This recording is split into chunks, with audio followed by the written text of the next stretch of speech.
I tell my kids that if they're not failing at something, they're not actually learning. Not because failure feels good, because failure is information. But here's the problem. Your brain does not treat it that way. The moment you start losing, your thinking narrows, your options shrink, and the pressure to either push harder or give up gets louder. Today we're unpacking the psychology of losing and what the science says about how to actually turn it around. Welcome to Think Shift, the podcast where neuroscience meets business.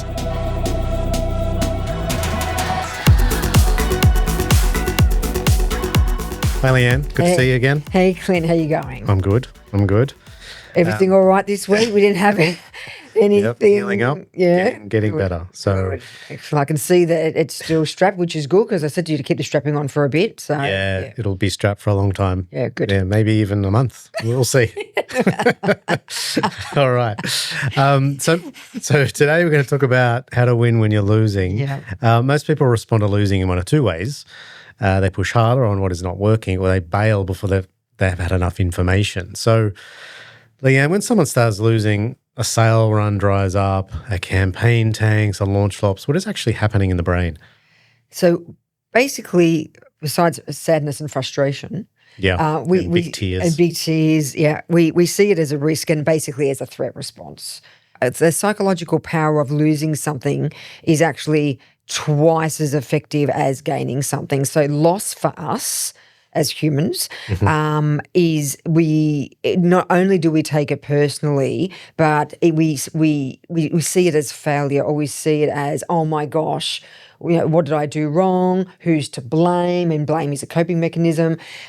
We start, instead of thinking of options and broadening and becoming neuroplastic and thinking ways that we can solve the problem or create solutions, we tend to go inward. It's a narrowing, actually. It's very narrowing. Yeah. It's converging. So it's basically converging or convergent thinking rather than divergent thinking because we're trying to protect ourselves. Right. So it goes right back to caveman era. 100%. How we became to be and being attacked by... by... buffalo's chasing you, what are you going to do? You're not going to stand there and go, hey, me man, me tough. See, I would stand there and go, look, I got 10 options. This is what I'm going to think about doing right now. No, exactly. Yeah, You're exactly right. But it is when we stop going to the one option, run. Yeah, that's right. Yeah. Exactly. Yeah. And it's interesting because I often talk about going back to caveman, actually, and we've had a lot of conversations around that. And what's funny is that, our brain has evolved and the way we operate and just For most of us. Yeah, not for all of us. That's right. I see that every day. Jeez. Yes. But the principles of how our brain operates and how we think and the neurological responses are the same. So the other thing too is we take defeat really hardly. So going back to that example, so while your wife or partner is at home with the kids, sewing, cooking, looking after them, making sure keep you warm, and you're out fighting the buffalo. So not only have you had to run away from the buffalo, that's one loss. The second loss is you haven't been able to get food to bring back to the family. It's another loss. So it's another loss. Yeah. So there's that's why we really consider losing so much more of a significance than gaining something. Gaining is great. Loss, so much more powerful. Right. So the brain is working against us exactly at the moment when we actually need it the most. Yeah. Okay. So let's go towards the science again, and tell me, what is loss aversion? Because this term loss aversion comes up quite a bit. What is that in plain language? Yeah, so loss aversion is a bias. It's a cognitive bias, and it basically is the interpretation of what I just said. The power of losing something is twice as much as gaining something. So we will go to great lengths, or humans will go to great lengths to avoid loss, even if it means that we're going to gain something or be in a better position. We would rather be at a status quo and not move forward, not innovate, not be creative at the risk of potentially losing something. And this is where a lot of change management and organizational change management comes into it, where, well, if we're doing the same thing over and over again, how do we get better results? But we're not designed to for change because it's hard. We've got to think. We've got to make really difficult decisions, and we're not used to it. It's a discomfort. It's risky. Potentially our cortisol and our stress, upregulates, which means then we can't make really good decisions. So we are working against ourselves despite pushing forward. And this is where resilience comes in, that we need to. And that's where, we talk about resilience, we talk about courage, pushing through boundaries, being comfortable with the uncomfortable. But that's hard to do because it's not natural. It's not a natural thing. And I see it myself all the time when under a high pressure situation and you may slip up, even though no one else may notice the slip, but you notice the slip. And this happened to me once when I was actually in a band a long time ago performing. You were in a band? I was in a band. I was a singer. You're a singer. And a guitarist. And the song, I stuffed it up. And midway. I still haven't got over the fact that you're in a band. Okay, that's great. No, that's awesome. And I stuffed it up in the middle of the song and no one else would have noticed, but I noticed, and that was it. Like my brain shut down. It was all over. It ruined the rest of the gig. And great example, right? Yeah. Yeah. The fight or flight takes over. Yep. And my thinking just turns into this one track. I just want to get off the stage was all I was thinking. Everybody's going to make fun of me. And that was the running away from the buffalo. I want to get Yeah. off the stage. I need to protect myself. When we become very inward and become very insular. yes. Yeah. More on the band some other time, Okay. but we'll talk about that. So why does Let's keep strumming along, shall we? it's going to be lots of those. Yes. See, why does the brain treat losing as such a threat though? Because it's risky. Risky, like physically or Potentially, both? it could be. Mentally? Yeah. So, and it's hard to maintain status quo. We put a lot of energy into where we are now. So Like we our persona. our persona, our businesses, ideas Our that we come identity. up with, our identity, decisions that we make. A lot of effort goes into that. We don't want to lose that. Yeah. And so even if I was to say to you, but you might gain another 5%, but at what expense? Yeah. We say at what expense? Is it worth it? And we tend to think about those repercussions first before we go, yeah, sure.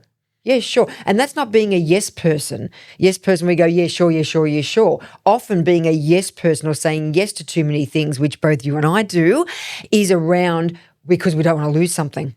100%. That's why we say yes. It's not Yeah. because we're gaining. It's protecting the loss. Okay. Before we continue, don't forget to like, follow, and subscribe to Think Shift on all the social channels so you don't miss out on what shift is coming up next. Let's talk about what to look out for. So this is not just a business problem. It shows up in leaders, founders, sales teams, marketers, and even parents. I can tell you that for sure. The hard part is that loss aversion can look like commitment. So what does it feel like in the moment? If we're just to break it down to situational, what does it feel like in the moment? So we become very defensive. So we want to protect ourselves. There's a sense of urgency. There's a sense of angst, frustration. Do we sweat? Do we just break out into hives? Can get clammy. Clammy? We can get clammy. Yeah. From a body language perspective, we tend to become very inward, so our shoulders will hunch, body weight forward. Slump. Yep. Slump. Yep. Yeah. Rather than being, proud and open, because that takes effort. So, and it's like if you look at, animals in the wild, if they feel, they're always trying to hide, or if they, if they're injured or they're maimed or they're going to die, they will go somewhere on their own and want to be, they've shrink to become as small as possible. I remember seeing an organisational psychologist myself around an event, quite a significant event in my life, in the corporate world, and me being a total extrovert and very outward, big personality, and dealing with the fact that all I wanted to do was to shrivel myself up into a ball so much that I just wanted to disappear. And that just shows that takes over. That protection mechanism. Like at all costs. At all costs, And we were, trying to unpack that behaviour and why I felt like that, and it's around protecting myself. But I didn't look at the gains. I didn't even have the capacity You wouldn't, when she said to me, but look at what the positive, there was no positive. Yeah. There were, and I couldn't even get myself into that mindset of looking at the positive, because all it was is what have I lost or what am I losing, rather than what am I going to gain out of this. Looking back now, I go, oh my gosh, okay, now I understand. But at the time when I'm in it, I was all around. Just clouded by it. Right? Yeah, protecting myself. Protection.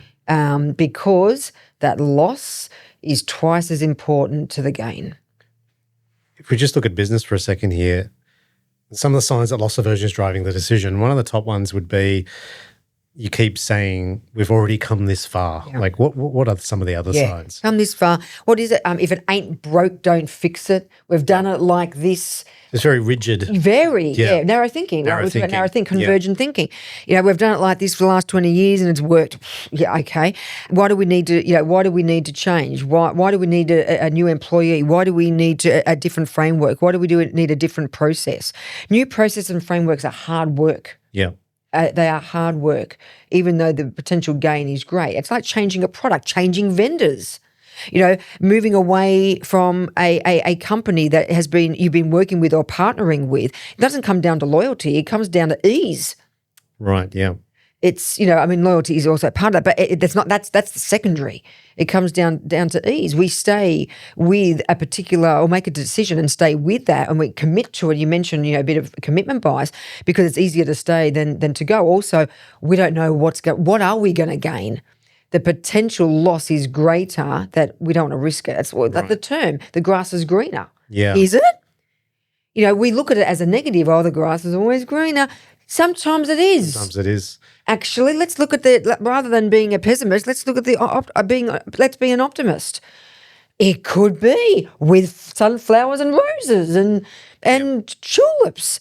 We don't know. But do we take that leap? No. Right. No. So that grass is always greener cliche is basically to justify not making a move forward. Right. And there's other language around it, treating stopping as failure.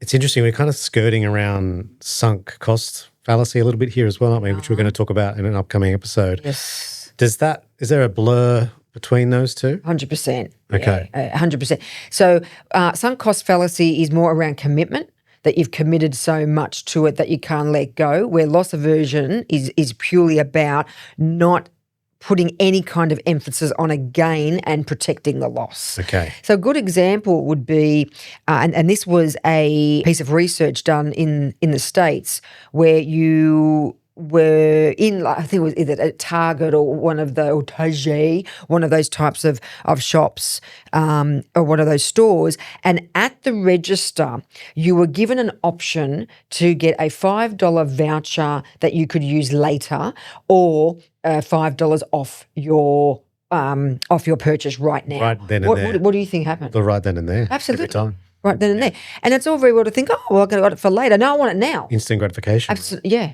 And that's where that comes from. Yep. So I want it now because I don't want to lose that. Yeah, you're giving me a voucher to use later, but there's still a risk. There's still a risk. I have to wait. What happens if it doesn't work? What happens if I don't want it anymore at that time? Don't want it anymore. What happens if the peak end rule, I'm not ever coming back to this store because I've had a bad experience, I don't come back. Mm-hmm. I've missed out on that $5. Yeah. So I'll take it now. Thank you very much. Yeah, makes sense. So when this is going on in a business and there's all this kind of language going on and loss aversion is driving decisions, what do teams often miss? So it's happening at the business leader level maybe. What do teams miss? Yeah, so there is a bit of facade or a mask around it. So it can look like someone is being really resilient and pushing through. Mm-hmm. It could be we talked about strong leadership, but leadership in the wrong way. But it can be, they're leading us to champion an idea, and you always need to champion an idea, and you need to lead through it. But you also need team buy-in. It looks like they're being curious and creative. It looks like they're being courageous. Yeah, but it's not about that. It's about is it the right decision for the group? Is it the right decision for the business? sometimes weighing up the loss versus the gain is really important, but we don't want to cloud that judgment. I mean, we are both neuroplasticians.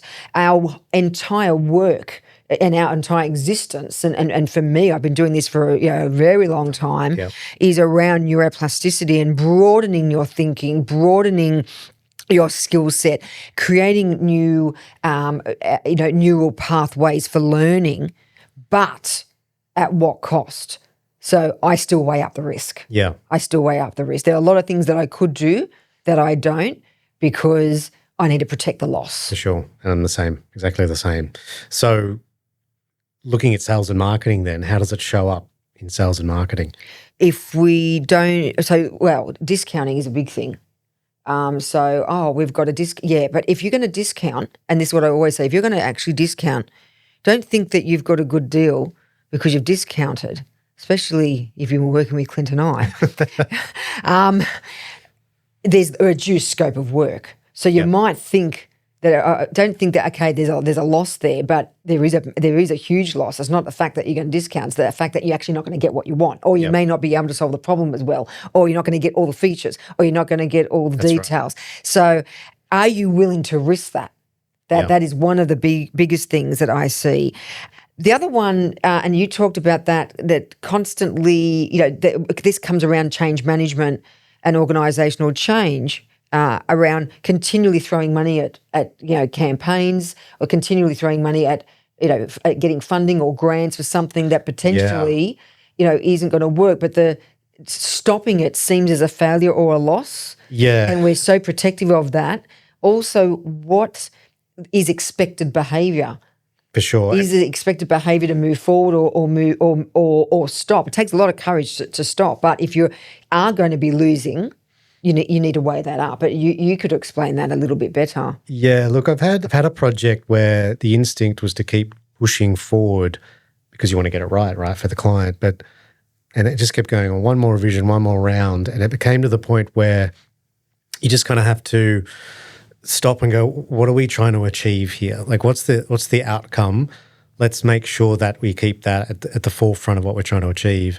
And it's too easy often to just fall into minutiae, fall all the way down into losing sight of the brief and the big picture. And I think that's a sign, right, of loss aversion, because you're so scared of losing that client because you're not servicing him in the way that they expect, that you will do anything to retain them. So you start compromising integrity, you start compromising on your process to make sure that you get it across the line. So yeah, it definitely still happens to myself, and I know it would happen to a bunch of other people too, but it's that, how do I stay aware and pull myself out of that before it goes too far down and go, no, we need to stop. And on in the world of influencers in the social media term, people go into great lengths to make sure they don't lose followers or don't lose likes. Yeah. Rather than what can I gain from actually providing better content, a better product, a better this or a better campaign. But I'm steadily growing. I don't want to lose. Rather than looking at what the gain is, I don't want to lose. I want to stay where I am, or improve, but I don't want to be behind. Yeah. I don't want it to be less. And I will do whatever I can at all costs to make sure that doesn't happen. Yeah, for sure. So there's an interesting thing here that I just want to get a definitive answer on. What is the difference between persistence and loss-driven behaviour? It can be blurred, those two terms. Okay, so persistence is generally there's evidence. So persistence is, pushing forward, and generally, data-driven, or you have control.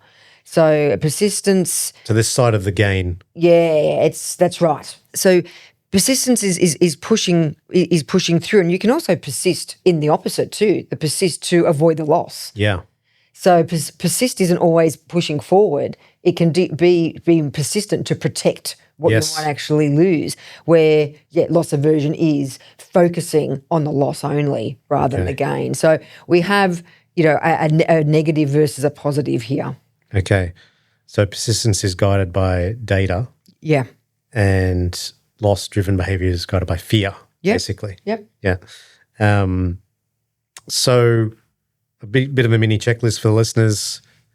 Are we protecting an old decision? Are we avoiding a better option because it admits the current one failed? Just keep those in mind, with any product, service, or decision. Then we're going to move to business and how to recover from a losing position. I think this is super critical. Yeah. So winning from behind doesn't come from panic. It comes from better thinking under pressure, which is often easier said than done. Yeah, right. Yeah. So what should leaders do first when they feel behind? So they need to identify the loss, need to identify what is, and you need to look at it with, and getting an external lens too. So identify the loss, what can we do better, or, that the framework of, stop, start, continue, improve, acknowledge it. Also, what is it that, what is the, the potential gain, and what risk do we need to take to potentially gain? And getting the outside perspective or an outside lens. Yeah. There is a game that when I run a leadership psychology workshop for executives, and there is a game that I actually got from a very good leader and mentor of mine that I've known for a long time. And basically what it is, it's 4 people. So this is in a in-person, face-to-face workshop. So there's 8 people in a group, and you've got 4 people that are in an inside circle, and then you've got 4 people on outside. So they're opposite, they're pairs.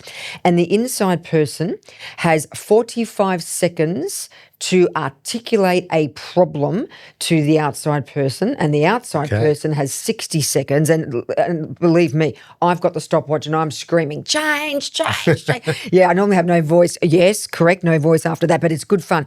And then the outside person has 60 seconds to solve the problem, and then they move around. So then you get another person's perspective, another person's perspective, and then we do that, and everyone has a turn. Then we sit down, and then I normally have about a 30-minute reflection on what had happened. And just about every single time I do this exercise, people say to me, the problem that I had now does not seem as significant or as bad as what I thought it was. And I also got some really good solutions and outcomes from people that I never would have thought of. Interesting. Okay. So using that model in your business and with a team can help prevent or mitigate that feeling of loss, and can push through it so you can then identify and then move forward in a positive way. Interesting technique. So what else should they do, leaders, when they feel behind? Is it, besides naming the loss, what else should they do? Look at running through that process that you just described, because not everyone's going to have access to you to do that. No, that's right. Yeah, well, we can all do it. We could all meet at a pub, and wouldn't that be hilarious if we all got together and played the game? Actually, maybe we should. Thinking about it, because it'd be good fun. So asking around, what's also changed in the business. Why, what do we need to do better? Reflect on what's working. Reflect on what's not. And, identifying, also taking some space, and even, working out with a group is what are your pros and cons? What are the benefits of actually changing?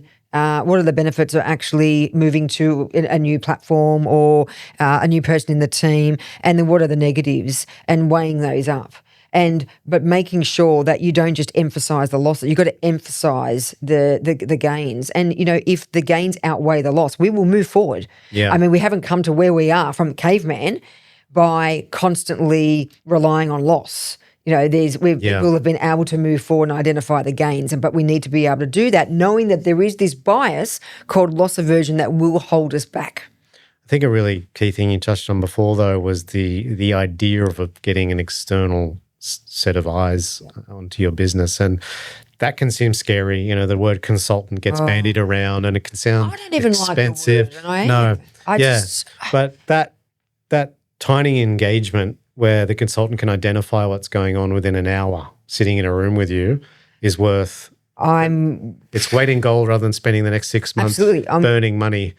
I can give an example of a business I'm working with at the moment where this is exactly happening. Yeah. Having a fresh pair of eyes with different experiences, different language, different skills and expertise. We look at things differently. And also when you're not immersed and emotionally involved in the project, you look at it with a different perspective. Yeah. It's basically a smaller version of that game. That's right. It's a smaller version of that game that I was just explaining, and it's important to do that. It's easy to get caught up and swept away in drinking your own Kool-Aid, is the term. Yeah. And, this is why techniques, talking different skill set here, but with art directors and copywriters in advertising and in the design world, we'll use each other as soundboards all the way through a brief for that exact reason, because an external set of ears and eyes and experiences will bring, quickly poo-poo something that's dead in the water because you get so caught up in your own ideas, right?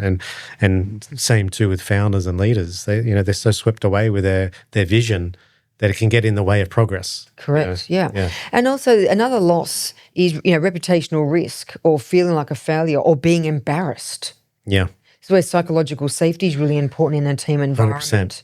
And I don't talk psychological safety around, which a lot of people think, well, we're in a team environment, we're in a group, and we're all saying to one another that this is a safe place and no one needs to be humiliated or embarrassed, and all opinions are meaningful and significant. And then you walk out of the room and go, oh, did you hear what Clint said? Who does he think he is? That's not psychological safety, but I see that a lot. Right.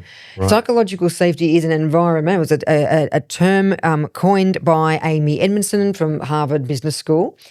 I actually think she's doing a feature. I think she's coming to Australia, actually. Okay. Yeah. Worth checking out. It is. And it around, this environment that you create from, a psychosocial perspective around a community and an ecosystem of safety, not just a room or not just a meeting. It's the entire environment that you create. But that's really important. So if someone has made a bad decision, or there's a decision that collectively you've made and it turns out to be a loss, you don't start blaming someone. It's like, okay, what did we do wrong? Acknowledge it. How do we fix it? And like I always say, everything is fixable except death and potentially taxes, but everything is Definitely not taxes. Fixable. Yeah. Yeah. So for teams then, what should they avoid? Yeah, well, definitely the blame thing. The blame thing. Oh, I know. So and so did this. Oh, I didn't do that. That was. But then we're happy to take someone else's credit for something that's good. Mm-hmm.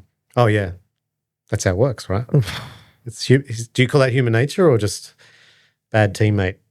Bit of both. Bit of both. Bit of inflation of the ego because it makes us feel good. Yeah. And we might need that. So there's normally an underlying issue with that when that tends to happen, but. Yeah, it's around, okay, a bad decision was made. Regardless of who made that decision, how do we fix it? What do we do to mitigate that risk and move forward? So I see this a lot. So we've got to be careful around that within our business. We need to separate facts from interpretation. Did it really happen? It's like when people say to me, or I have a client, and they go, oh, this is my pricing. But every time I send my proposal off to a client, they say, you're too expensive. And I say, compared to what? Yeah. That's an interpretation of the price. You've got to have some kind of reference or relevance. How do you know whether it's expensive or cheap? So separating actual fact from interpretation is really important.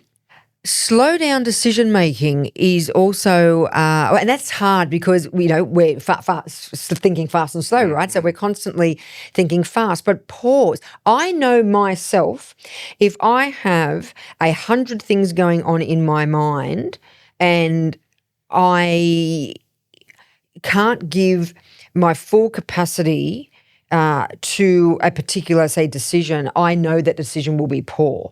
And the only way that I do there's a method that I do. The only way I can slow down my thinking, because I do operate at a very fast pace, is by doing something called the 4x4x4. So it will be breathe in for 4 seconds, hold my breath for 4 seconds, breathe out for 4 seconds. That gives me a different I'm in a different phase of, it slows me down. Softens you a bit. It softens me. Yep. It reduces and down-regulates my cortisol. I can think more clearly. I can think better, and then I'll move on.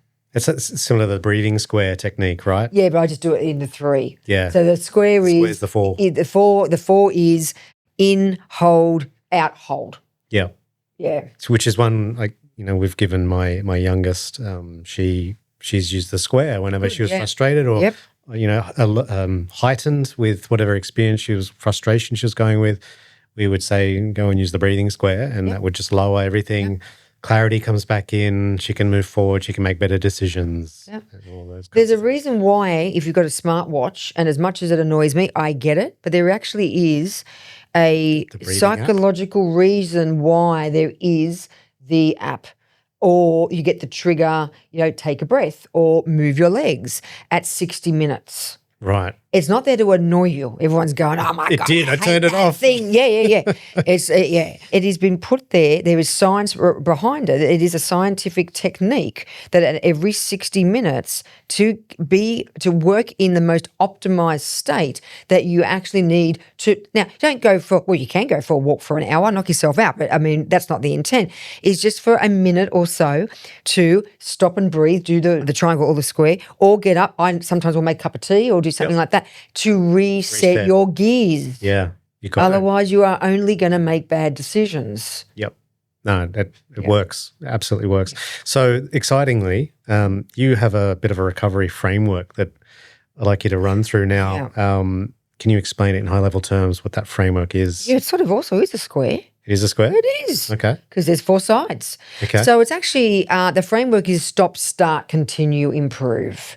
And I use this framework in a lot of different situations and aspects. A lot of it within leadership space, but also it can be in a sales space, in marketing space, whatever. So it's basically looking at your team, even if you are, a very, you're a small business, or it might be even if it's just you. It's look at the work that you're doing, look at the results that you're getting, looking at how you feel, because there has to be an emotional component. Look at how your customers or your clients feel, and then take all that on board and then put this framework in place. What should you or do you think you need to stop? And it could be even around your own mental health, or, it could be I'm going to have a half a day here, or I'm going to stop taking on clients that do this particular behavior, or I'm going to stop going to so many events. Oh my God. Or I'm going to, stop treating failure as a loss. I'm going to look at it as a growth strategy. So I want everyone actually that's listening and watching is to seriously think about. I mean, I know this is a fun podcast, but we really all need to do this. What is it that you should stop in your business? And then what do you want to start? And it could be something that you've thought about for a while and you haven't had a chance. Well, now's your chance. And you're going to be accountable to both Clint and I. What is it that you want to start that you know that you should start, or you wanted to start it? What do you want to continue? So something that's working well, and you keep it going, and that's great. So you want to continue. And also, what is something that you're continually doing and it's working well, but you could do it better? And that's the improve. So stop, start, continue, improve. I've used a slightly different framework, but more at a personal level, and that was defining what behaviors you no longer think serve you, and then defining behaviors to replace those. And so you're slowly over time removing ones that no longer serve you with the ones that do. And I found that super effective, actually. Not the same as that, but a similar technique. Yeah. Here's the shift. When you're losing, the instinct is to push harder. But often that just narrows your thinking. Loss aversion makes the brain protect what is already gone. It makes you chase recovery before you understand the problem. The way out is to name the loss, slow the reaction, widen the options. Because once you've named the psychology of loss, you can stop being run by it. One action for the listener this week: pick one area where you feel behind: sales, marketing, team performance, a project. Write down what you have actually lost. Then write down what you're afraid of losing. They are not always the same thing. That's Think Shift. I'm Clint. I'm Leanne. One idea, one shift in under 30 minutes. If this episode changed how you think, share it with someone who makes decisions for a living.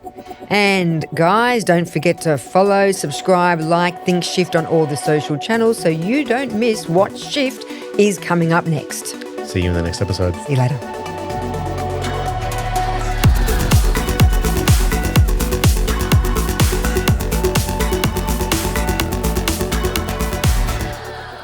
This is a March Made Media production.